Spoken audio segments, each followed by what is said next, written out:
Ito mga mates, yung Locomobile 1916. At saka napakaganda. Kita niya.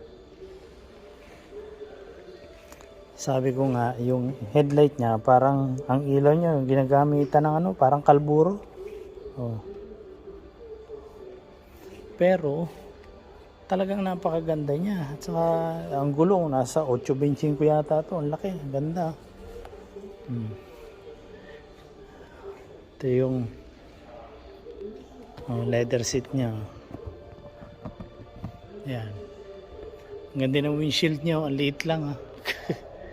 Ito yung front, ito yung pedal. Ito yung huli. Yan.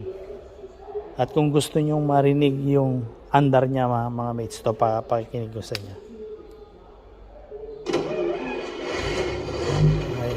Yan yung andar niya.